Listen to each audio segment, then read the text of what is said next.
Hello, everybody. My name is Ian Kirkpatrick. I'm an author, idiot, and loin streamer, and today we're going to be talking about the book A Song for the End of the World by Jason Fuhrman. This is a book that I've had on my to-read list for, I think, about 2 years because I read the first chapter here on the channel for the Fresh Meat feature, and I was interested because of the style of it. It reminded me a lot of Chuck Palahniuk / Fight Club, and then, I go over to this author's YouTube page, and over there you can see him doing breakdowns of longer books. They're kind of like read-alongs talking about prose specifically, and Fight Club was one of those books. So I saw that we had some similar tastes, and I could see what I assumed were some of the influences from other authors. So I was like, I'll give a look at this. And so that is why we are here. Exactly the purpose of the Fresh Meat feature, which is, just to share the first chapter and to pull in people with your presentation. So with that said, we're going to talk about this book. I finally got around to reading it. I finally got the chance to read it, I should say.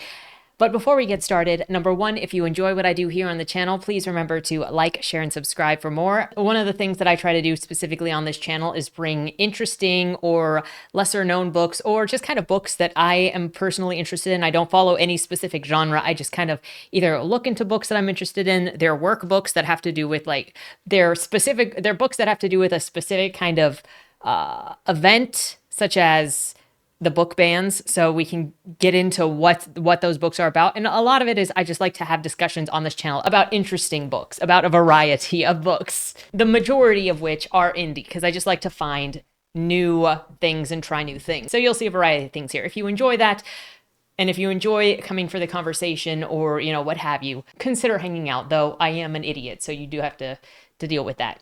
The second thing is, if you would like to be featured on the channel, check out the links down in the description below. The number one way to be featured is through Lemwy, the monthly prompt writing contest, where I give you a prompt, you write a short story using that prompt, and on the first Monday video of the month, we bask in your creativity. We did that just this last Monday, though we are on hiatus for Lemwy until February. But in place of that, we are doing the cringe story contest here at the channel. At the end of the month, we will read your guys' cringely written stories and have a blast. They're going to be anonymous, by the way, because there's also a vote for best cringe or favorite cringe story. So if you want to be part of that, stay tuned or check the community tab for details. The second way to be featured is if you are an indie author and you have a book out or a book that is coming out. If you submit it to the Fresh Meat feature, that first chapter will be read here on the channel to hopefully help more readers find your work. It might be me, it might not be me. Based on some of the comments from a variety of videos, the stories that appeal to me don't necessarily appeal to other people, and the stories that appeal to other people don't necessarily appeal to me. But that is the point of the Fresh Meat feature, is to just share a variety without considering personal taste, to find the audience that may or may not be yours truly. The third thing is, if you would like to check out any of my books, they're available at any of your favorite places to get books, including the local library upon request. With that said, let's jump into this story. Now, one thing that I would like to start doing, I think going into the remainder of this year, if I can remember to start adding it into my before we start the story thing, is I want to do a quick, very casual synopsis of what the story is about before we get into the deeper synopsis, so you have an idea of what we're about to get into. So, A Song for the End of the World by Jason Fuhrman is about a pair of sisters who are at what is kind of the end of society. It looks like a nuclear fallout of some sort has happened because the majority of people are dead. They're living in a bunker, and they are told not to go out of the bunker without wearing masks because the air is poison. And so it is the survival story of these two girls when the mother goes missing and the older of the two sisters goes out looking for the mother. So that is the main of the story. Obviously, when we're living in the end of the world, you're going to run into problems. And not all monsters look like monsters. So I would classify this story as horror. It is also a novella, so it's much shorter, and it leans on literary usage, and it leans more in the literary direction, specifically because of the way that it is written. So with that said, let's get into the longer synopsis of the story and discussion pieces. Prepare yourselves. As usual, starting with the vibe from the first page, because I really like just sharing how the author starts out the story. Quote, Mia waited for the third knock, took a breath. The hatch she held on to rattled against the storm winds outside. Don't lock it. When I come back, there will be no time for it. Her mother had been clear with the instructions, looking down at her through the dusted lens of the gas mask, their only mask, the empty hook on the wall reminding Mia. If only there had been two. Slip out quietly. She had practiced opening and closing the hatch while her mother slept. Just a crack, though, mastering the art of rolling it closed, fractions of pressure after fractions of pressure. Then, the lock itself. No key necessary, just a bolt on the inside. It had taken time to chip away at the rust, smooth it all out. So close. Thunk, thunk. Breath. Two knocks. A breath. And a knock. The signal, her mother had said. How long was a breath supposed to be? She wasn't sure what constituted a normal breath anymore. Hers were little more than weak flutters trying to escape through the cloth wrapped around her nose and mouth. A pointless precaution. She knew what would happen if she breathed in the outside. Even now, some of it was getting in through the narrow circle around the hatch. She knew, despite the garbage bag that acted as a seal. Golden light diffused through the dark plastic. A sunset. A sunrise. A new sun made of ash and fire and death. A hungry sun, insatiable. A sun that would never set, only change form into burning clouds and burning air. But the rain. Thunk, thunk. A fallen tree, a collapsed fence. Mia tried to recall how the outside world had looked. Weeks had passed since the wind had come and forced them into the pit. Posts of steel or wood, cobwebs of fencing clinging to them, mounds of unidentifiable matter piled at their bases, blacks, grays, browns.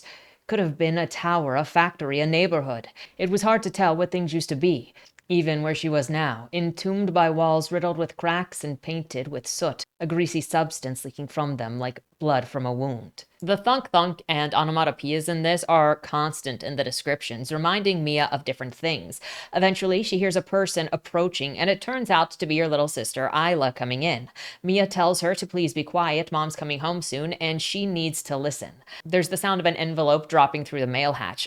She thinks about how she could let the outside in by opening the door and just ending it all. Mia ends up yelling at Isla that she could have gotten them killed and needed to be quiet. But it's only once silence returns that Mia realizes she startled herself with the silence, and Isla had done nothing, already getting into the psychosis that Mia is falling into. She returns to her position in the window to wait for Mom. We then switch over to the perspective that's more influenced by Isla. So one of the things that you'll get in this book is a swapping perspective between Mia and Isla, though it focuses much more on Mia for the most part, and then every so often switches over to Isla, and it is also in third person. So from her perspective, she's looking at this small town that she has built inside of their house, because it seems that one of her hobbies that she has picked up, or one thing she's done with her time since going into this bunker state, is to build a small model of a town. She's mostly imagining other things, other places, a city that is not the destruction of the one that she lives in, and she's touching these little bugs that she finds, specifically a firefly, and remembering that it's called a firefly. So she's daydreaming over this set that she has created and thinking about things that could be, and she kind of uses that little town to escape. Then we go back to Mia, who is climbing the ladder, and she falls off it and hurts herself and holds in the cry as Isla is right there and she doesn't want to scare Isla. Mia also determines that she's going to go outside just for a little bit. She promises that she'll be back soon, quickly, but she wants to go and look for Mother. Isla says that she'll hide under the bed until she gets back to make sure that monsters don't get her. Mia runs through the rain, goes through different places, slips into a building, seeing the aftermath of destruction and bodies everywhere, and in one store she finds a small child curled up all by herself.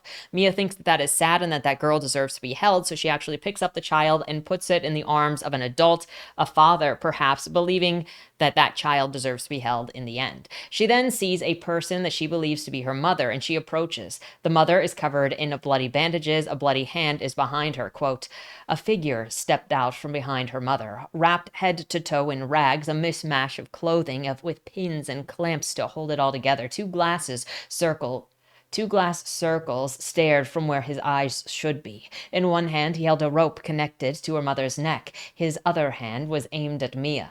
The barrel of a pistol gazed out of a fistful of cloth. Mia is told to put the rope around her neck. The mother says, no, figure man, you said that you wouldn't do this. You said that you had enough. Gun pointed. Mia puts the rope on, and then her and her mother are dragged off by this man out of town and onto some place where they're surrounded by monoliths, and out of this place where she came from entirely. Quote, she was propped against a wall, cold. She could feel it against her She could feel again. Her limbs were back in her control. A rectangle of sky hovered above her. A splatter of clouds sucked out a frame like wet paint. Her vision dimmed. Torn away from the walls, she faced a door. The orange of rust and the curve of the handle and the missing bolts near the hinges summoned a memory so painfully clear that she doubled over. 3 men, then 4, then 5, all muttering the things that they would do to them with words laced with hunger, how they'd eventually beg for it, because they had never known real men, not like her father, who they had said was small and weak and would watch, that he would probably like to watch, that he would smarten up and join in because there was enough to go around. They would keep him alive long enough so he too would know what a real man was. She could scream her mother's name again, her father's skull mashed against brick, the wail of her unborn sister.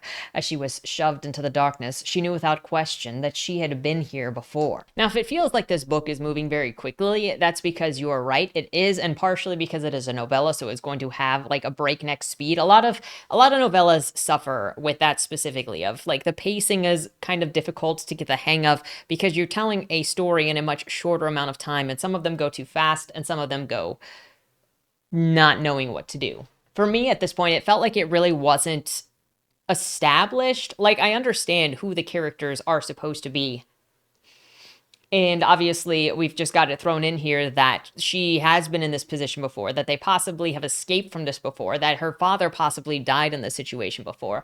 But for me, the story didn't establish these characters enough for me to be into it for how quickly we get to this position where it is going to turn into gang rape again. I think we also could have used a little bit more information on like where Mother disappeared to, how long Mother had been missing, why Mia became so desperate to go out, but it defaults on not really telling you anything, which again, there is a balance to be had between oversharing and not sharing at all and allowing there to be some mystery, but you still need to know what the girls know specifically that is then going to cause them to take certain types of actions. And to give a little more information on the relationships between these characters, the previous relationships between these characters that clearly exists beyond a flashback of a memory from trauma. The mention of the dad here isn't actually important and doesn't really seem to come into anything, and it also doesn't really give you any grounding either, but Mom and Mia are going to have an argument later about that comes from this frustration of like what happened to Dad.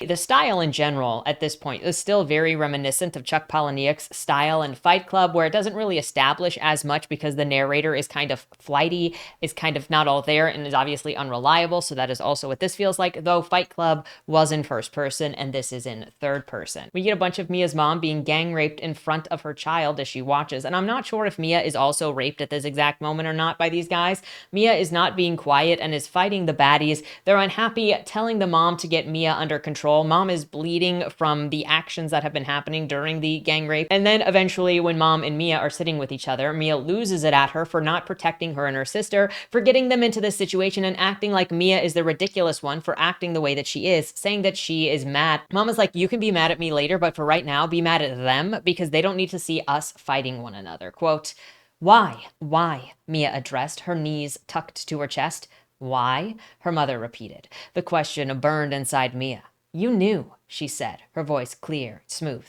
"I told you. After, not now." "There is no after," Mia seethed. "He will torture us, rape us, then kill us. When would be the right time? He'll probably take me first, since you're so fucking disgusting, bleeding all over, stinking like the dead. God, I can't even stand to look at you. I don't even want to know anymore. It doesn't matter. I know all I need. You're worthless, selfish, a coward. I should have left you when I had the chance. I'm pathetic. I hear you, see you, and all I can do is..." Mia's chest ballooned, and she held that feeling in. God, it felt so good. "You're right," her mother finally said. "I deserve that." No. Mia wasn't done. She wasn't letting her mother end it here. "I left her. I did what you never could do." And Mom's trying to calm Mia down, saying that they don't need to see them fighting. But Mia's not having it. She says, "No, it doesn't matter. They already know. They already know. How did it feel getting fucked when they bashed Dad's head in?" Mom slaps Mia. A man comes in and takes Mia off, and it looks like they may have raped her then, but also it's saying But also that man is saying that he is different from the others. Quote, Mia threw a punch at the man. He caught it without losing a grip or aim of his pistol. She threw her other fist but spun around mid-swing, hugging her back against himself, pinning both of her arms. She drove her heels onto her feet, threw her head back against what she had hoped was his face. None of it fazed him. Finally, sapped of energy, she relented. Her legs gave out, and with disgust, she allowed him to take her weight. I know what you think I am, he said to her. You think that I'm like the others. I know what they are. I know what they do. I know what they desire and what those desires make them do. I am not one of them. I am like you. I am like her. Like her. Her mother was hunched against a wall, hands to her face, hiding tears or covering her eyes from what was to come. Letters and numbers that meant something at one point were stenciled above her head. Chunks of wall were missing around it, rebar and wires spiraling within them. Concrete walls, not drywall, like where her father had been killed. The drywall was bumpy patterns that she liked to trace at home as a little girl. A basement of a house it had been. A place where someone had lived once. Not like this place. No one had ever lived here. This wasn't where it had happened. This place had no power over her, no memories. But the smell, the wet, the rot, so familiar. She knew what would happen when the rest of them arrived. You'll have to kill me, Mia said. I won't, he breathed. I would never. A dot of heat, the size of a fingertip, bloomed on Mia's back, flowing down the length of her leg and into her boot. It came from him, pumping with virility that would drain him soon. A wound. Her muscles loosened and her mind cleared. I believe you, she said. I believe you. Fists at her sides trembled with the opportunity. The longest jagged nail of her hand stabbed her palm, the only weapon that she had. Tear his goggles off and gouge out his eyes. Dig into the well. Dig into the well of that wound. Dig, dig, dig. The storm called to her howls, screeches, and bellows. Somehow she could understand what it was saying. It was telling her of a gift that it had brought, just for her. Time. We then switch over to Isla alone in the shelter as it floods, and she doesn't know where Mia is scared and is trying to survive, but is afraid to, one, leave, because she said that she wouldn't, and two, it's dangerous to leave. Switch back over to Mia, and I'm kind of confused. They're talking about escaping, Mia and her mom, and you get, quote, renewed, Mia sat upright, her attention drawn to their captor, who paid no attention to the wound that still bled. A growing ink stain from chest to waist. It crossed his torso and rounded his hip on the opposite side. She couldn't help envisioning it as a thick rope, like their own, clinching his legs together before working itself back up to bind his arms and finally to worm down his throat and suffocate him. Mia's fantasy was cut short by seeing her mother halfway across the room. The man had noticed too. Please, he said. A strange thing to say. Mia's heart skipped. Blood throbbed in her neck. She waited for him to draw his pistol, felt her face contort, a precognition of the blood that would explode out the back of her mother's head. None of that happened. Her mother's feet, dragging across the floor in careful strides, took her to a place where the sky was a manufactured blue, Mia's sandaled feet stepping across concrete with a dusting of sand. Her mother chastised her for not picking her feet up while they made their way across the parking lot of the horizon of dunes that led to the beach. The scruff of her dad's 2-day-old stubble tickled her hand as she tried her best to wipe it off. Please, the man said again, bringing Mia back to the sallow gloom. Her mother was a few feet away from him. I can help you. I can help you, she said to him. She turned her head. Mia thought to get one last look at her daughter, a signal or a goodbye. They hadn't spoken of either. Her mother checked on her own wound, working mangled and lacerated fingers. The motion freed a thread of blood that reached inches from the ground, moving in slow circles as if undecided of where it should land. So I'm assuming, she did slip into a memory, a part of this, but it kind of slips in and out of memory in an awkward way that makes it kind of hard to follow. But then you also have things like it says, Mia thought one last time and took one last look at her daughter, but Mia is the daughter. So then when you have kind of typos like that on top of the kind of dreamlike sequence, the dreamlike segueing in this, it makes it more confusing what is going on. But moving on, Mia and her mother then attack the captor. They lose, and it seems that they are thrown outside to the elements and death. Quote, without a word, he rushed to the back door and kicked it open, unleashing what it had been hiding. Metal groaning, glass grinding, bones breaking, voices wailing, so much wailing. The sound was all of these things combined, and it drove Mia to her knees. Helpless, she was taken into Helpless, she was taken into it. The complete absence of light consuming the walls, the floor, her mother, the rope around her neck attached to a stone fist, growing larger and larger until there was nothing at all. The man chases them outside and fights with them, and they run, thinking that they are going to possibly die while stepping from ledge to ledge to get away from this guy, but they're fine.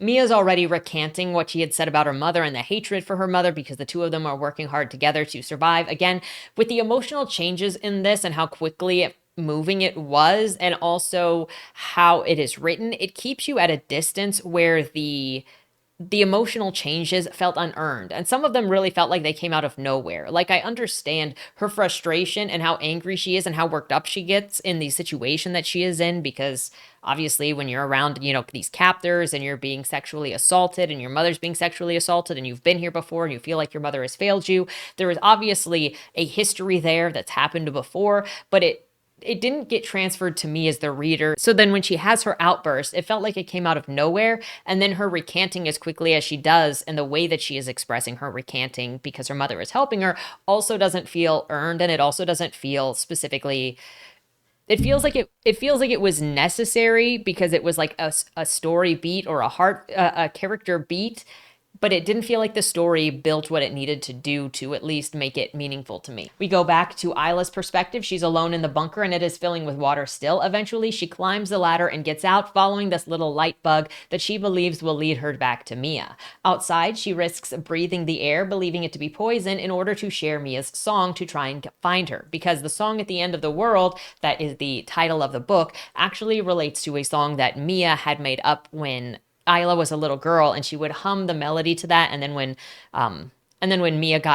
Isla got older, she started adding lyrics, and that is the song that they have been using to be able to recognize one another and to call for help. And it is specific to them. It'll come in again later, but that is the song that Isla is muttering as she is up there.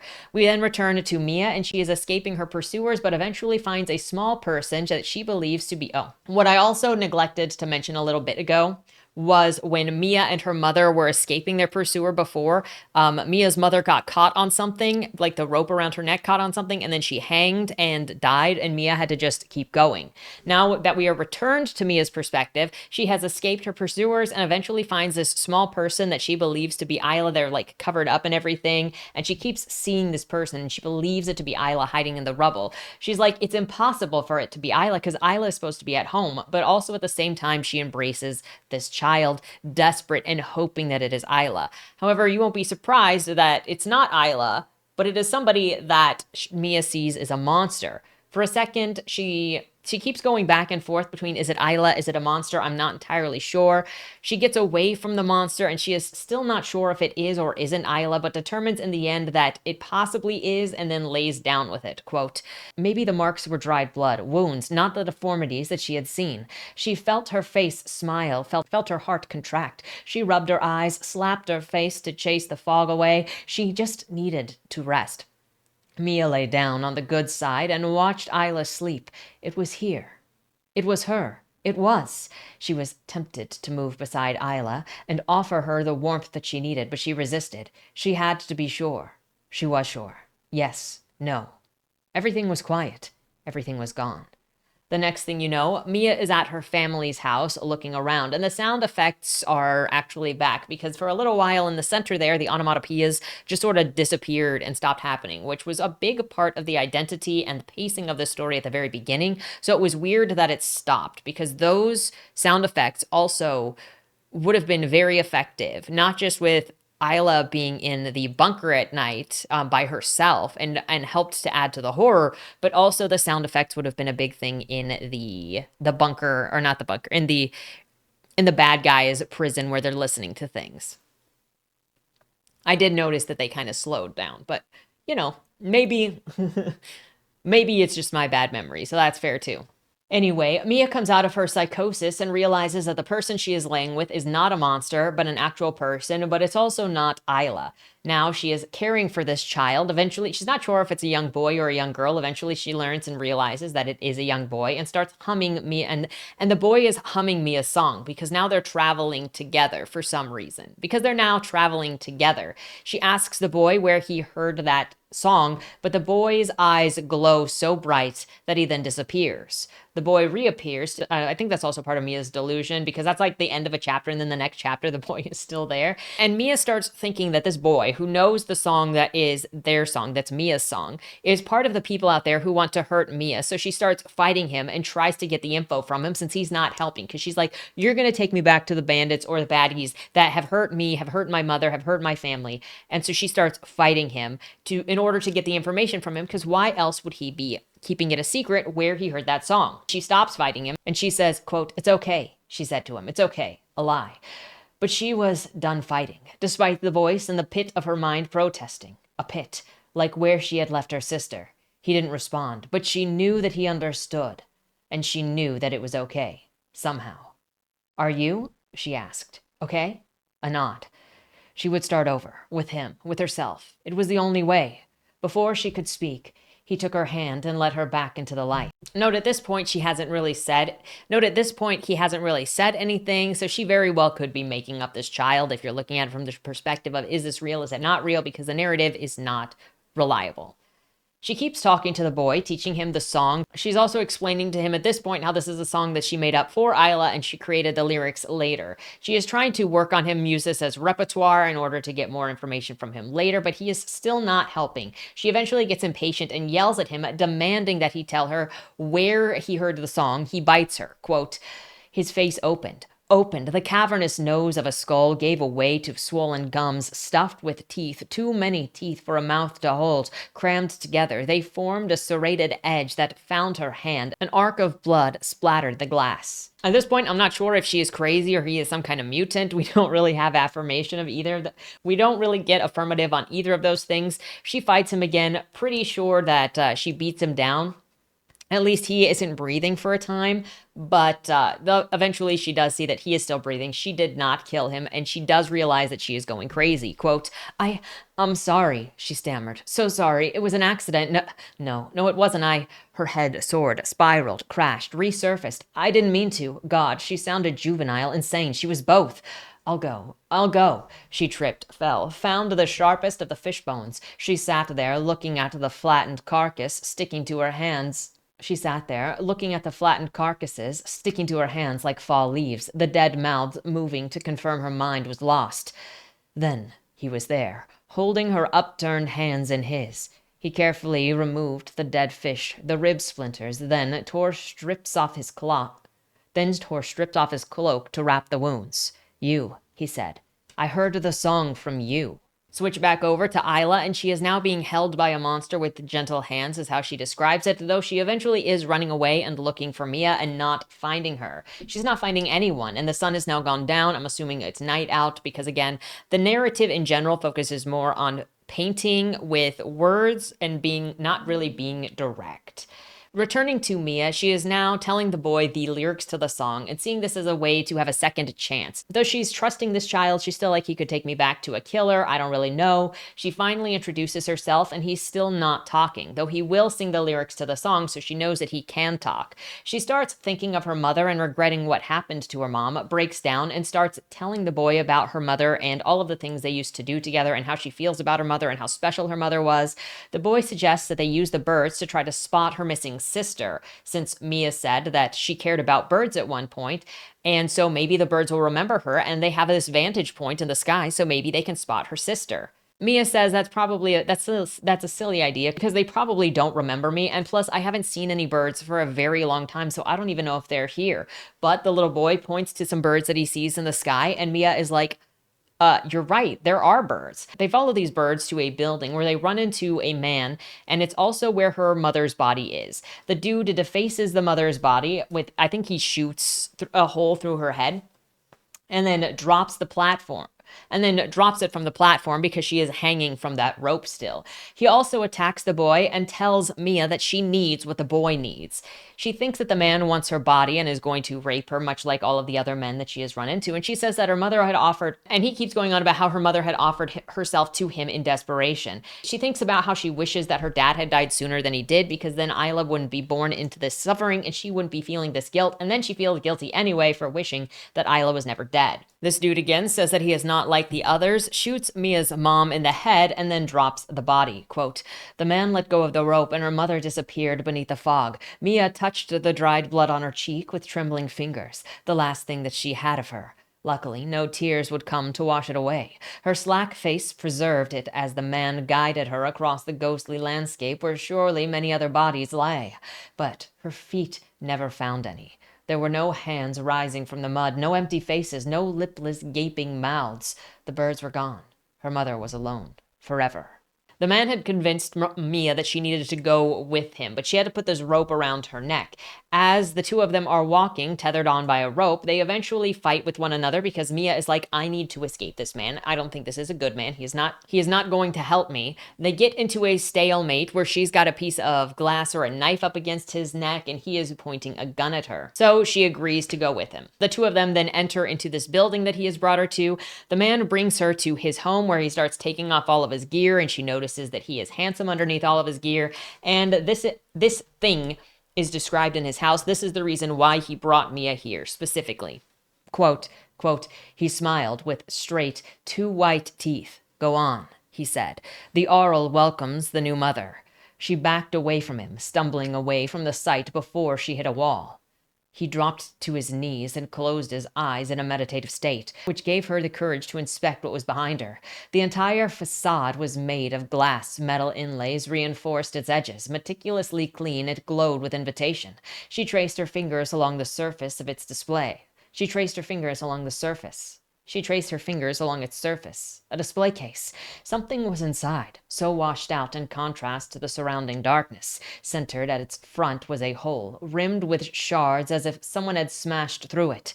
She thought of the boy with no name, the wall of sea creatures, the paradise that she had left behind. She reached inside, hesitated. It's all right, the man said. The mother has nothing to fear. The Arl has only love to give. He needs the mother.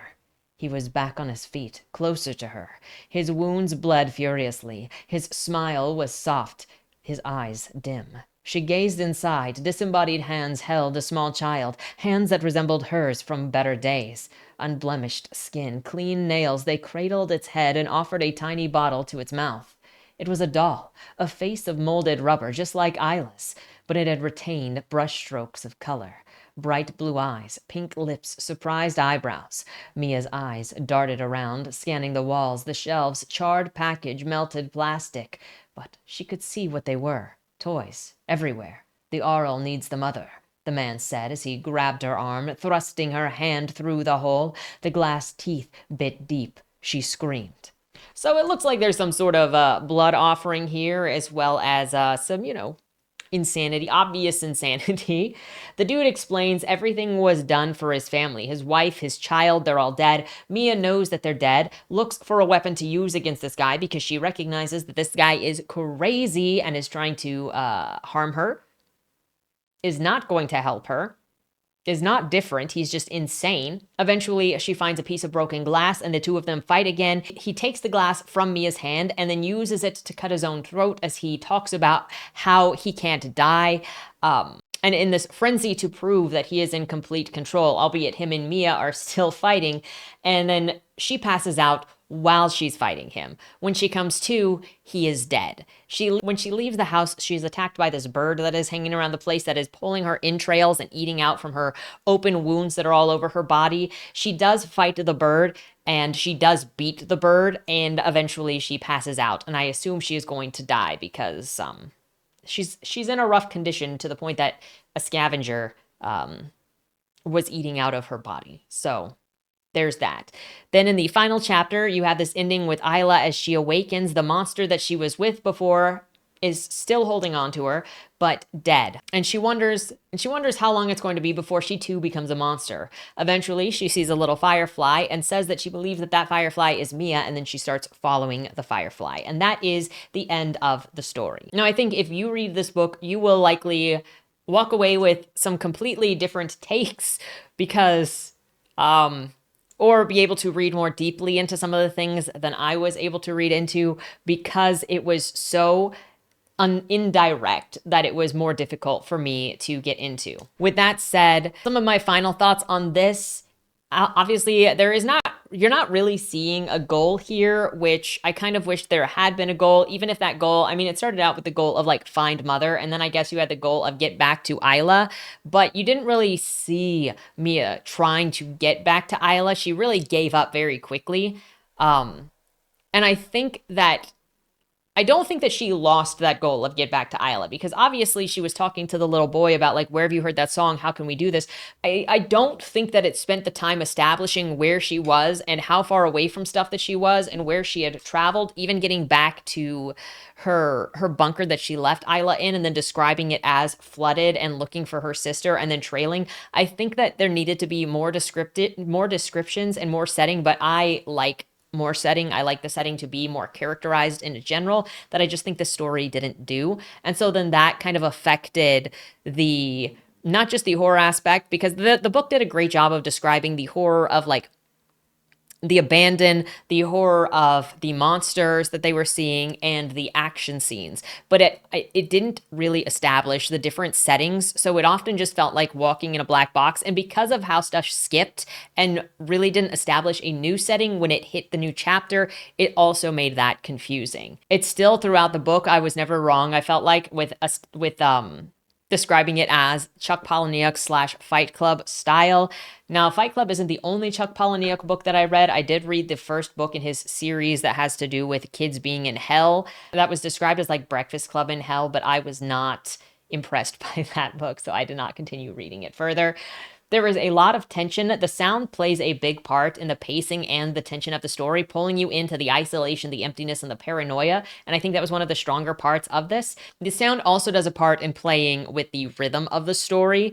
And so I think it would have helped it to use it more, especially not just the sounds of like the thump, thump, thump, but to do stuff with the sounds when she's traveling around, the sounds when she hears the child, the sounds when she hears the monster, the sounds of breathing, the sounds of the birds, the sounds of, playing with the sound a little more in more scenarios, because in a lot of the scenes, it dropped off when I really think that it played a part in the horror of the story. I think the biggest effort in the story was to lean into the artistic narrative. And so the prose is very specific. And it felt like the author spent a lot of time working on the prose specifically to have it have a certain pace and a certain voice and a certain style.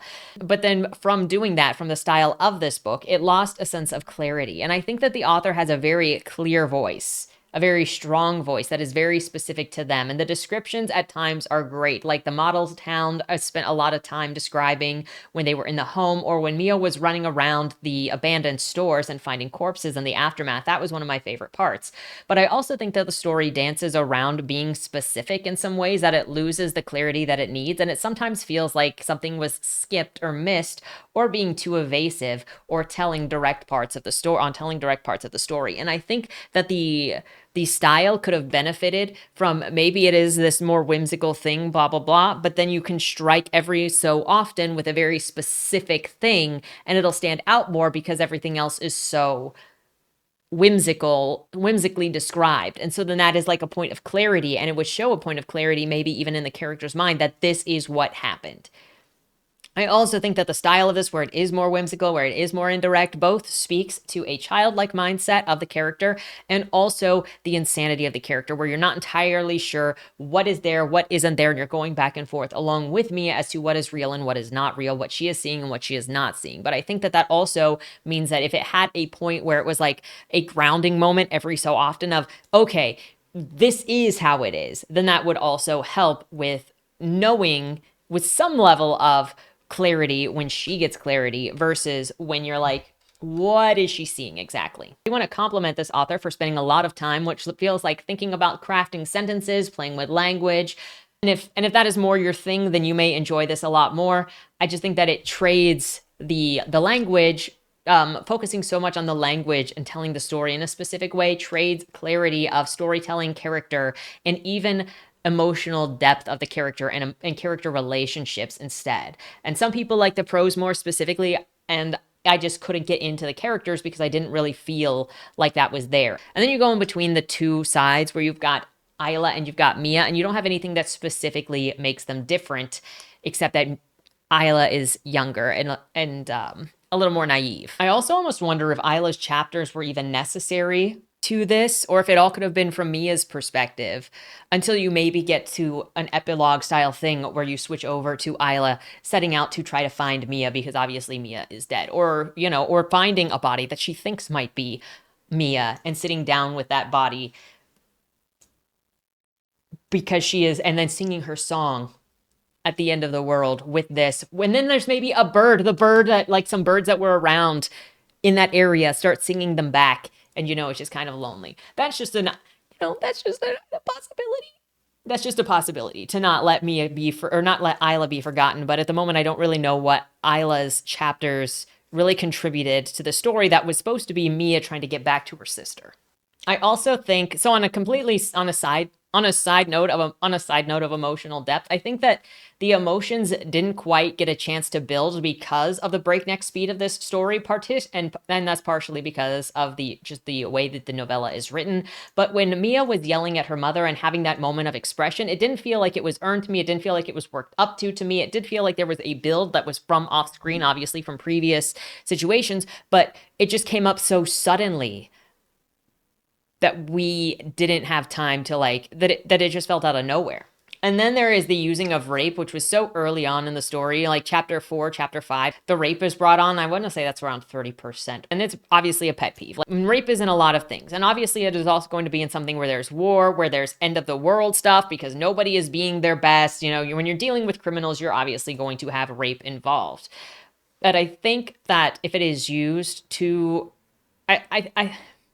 I think that you have to be careful with the way that it is deployed, because so many people use it as a way to shock, or as a way to quickly make people horrified, or as pretty much one of the few, if not only, ways that female characters can experience character growth or get pushed to the edge, which is what it came to here, is that mother being put in that situation and then daughter also being put in that situation. I'm not saying that the rape was not realistic in this situation, but the way that it was brought on, because I didn't connect with these characters and then it was just pulled into this, it just felt like a shortcut for sympathy, because so many people overuse it and rely on it specifically for horror elements or to be gross. Like, specifically, the horror genre and horror writers overuse rape so bad. And I understand it, but it still doesn't automatically build sympathy from me. And I just get annoyed at people using a rape of women, especially. And I get annoyed at people using rape so cheaply and as a throwaway. So, I mean, it could be, I think the bigger issue here is that it didn't take the time that it needed and it didn't connect with me enough in the way that it was written to make that have the depth that it needed. But on the plus side, I do think that the book did insanity well, or trying to show Mia losing her sanity, as well as the external characters, like the man who kept being like, I'm different from the other ones, that they all treated their insanity kind of like it was normal because they didn't know that they were insane. And especially since this was from third person, is it didn't hint you into any of them. It kind of you just got to live in their worlds that were insanity and seeing what they see, acting how they act as they do, and being treated as fairly as they do. And so I think that this book handled that very well and had great suspense, especially with the crazy guy, because you were like, what is he going to do? Mia was suspicious the entire time, every single time, and she was suspicious of everybody, including the little boy. And she had great reason to be suspicious of everyone based on what she had lived through. So I think that was very well done. Based on this book, and also based on some of the videos that I have watched from this author, it looks like he cares a lot about language, puts a lot of thought into language and the characters. He also writes what is appearing to be dark, depressing, and kind of hopeless, because when I got done with this, I was like, well, that was sad. That was depressing. I mean, I guess you could look at the Firefly as a sort of hope if you really want to, but in my opinion, Mia is probably dead. Isla is going to soon be dead because she's not going to survive on her own, and she's possibly going to get brutalized before she gets killed. So everything is pretty hopeless and terrible in this world. If that is your jam, then this author might be worth checking out more of his work. Check out his YouTube channel where he reads a variety of stuff. He does read-alongs for longer books and does longer series of read-alongs where he kind of goes through chapter by chapter to talk about content in multiple videos. And he does sprints. So with that said, let me know in the comments down below, have you read this book? Will you read this book? Looking forward to your thoughts and the discussions on the topic on depressing end of world fiction. And portrayals of that. If you are a writer, are you writing some sort of end of the world situation? And how are you approaching it? If you want to share that. But that said, thank you so much for watching. Have a great weekend, and don't die. Was that Wayland Cross in the trunk? Do you know, or is that something that's still being figured out? The person in the trunk was not Wayland Cross. Is he in trouble? We don't know who did it, but as the owner of the car, the longer he's missing, the worse it looks for him. Cross isn't a killer. For the last couple of years, the average number of murders in Baltimore has been over 300, and it's been going up. Mind you, that's only whatever the badges count as official murder, and believe me, there are people that don't count when they die. Wayland? If you're down here, tell me. I'm not talking to the badges, I've been looking for you. They found a body in your trunk. Why? Did you do that? To the left, plain black letters read along the wall. You walked in the corridor. Once that ends, you chose the dark is on the right. My vision goes blurry, flickers black and black and black for longer intervals until I can't see anything at all. I'm not screaming anymore, but my voice echoes back to me. Where the hell am I? You're dead, Josephine. Even smart people do stupid shit sometimes, right?